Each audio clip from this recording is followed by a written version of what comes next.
എൻ്റെ ഭർത്താവ് മരിച്ചിട്ട് 5 വർഷമായി. ഞാനും ഭർത്താവും അമ്മയും 2 മക്കളും അടങ്ങുന്നതായിരുന്നു എൻ്റെ കുടുംബം. ഭർത്താവ് മരിച്ചപ്പോൾ ബുദ്ധിമുട്ടുകളും അസ്വസ്ഥതകളും ഉണ്ടായിരുന്നു എങ്കിലും 4 കൊല്ലം കഴിഞ്ഞ് അമ്മയും കൂടി മരിച്ചപ്പോഴാണ് എൻ്റെ വൈധവ്യത്തിൻ്റെ ഒരു യഥാർത്ഥ മുഖം എനിക്ക് തിരിച്ചറിയാനായത്.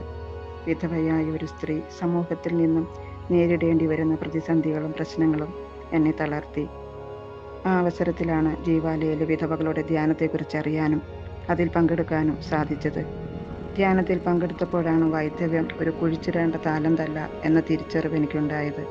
ധ്യാനം എന്ന് പറയുമ്പോൾ പല പല ക്ലാസ്സുകളിലൂടെ നമ്മുടെ ദുഃഖങ്ങളെ പുറത്തു കൊണ്ടുവരികയും അത് നമ്മിൽ നിന്ന് എടുത്തു കളയുകയും ചെയ്യുന്ന ഒരു ശുശ്രൂഷയാണ്. വൈധവ്യം എങ്ങനെ നേരിടണം, ധീരതയോടെ പ്രശ്നങ്ങളെ അഭിമുഖീകരിക്കാനുള്ള ധൈര്യം, ആത്മവിശ്വാസം എന്നിവ നേടേണ്ടതെങ്ങനെ എന്നിവയൊക്കെയാണ് നമുക്ക് ആ ക്ലാസ്സുകളിലൂടെ മനസ്സിലാക്കി തരുന്നത്. വൈധവ്യം ഒരു ദൈവവിളിയാണെന്ന് മനസ്സിലാക്കിയതും ധ്യാനത്തിലൂടെയാണ്. എങ്ങനെയെങ്കിലും ജീവിച്ചാൽ പോരാ, പ്രകാശിതമായി സമർപ്പിതയായി ജീവിക്കണം.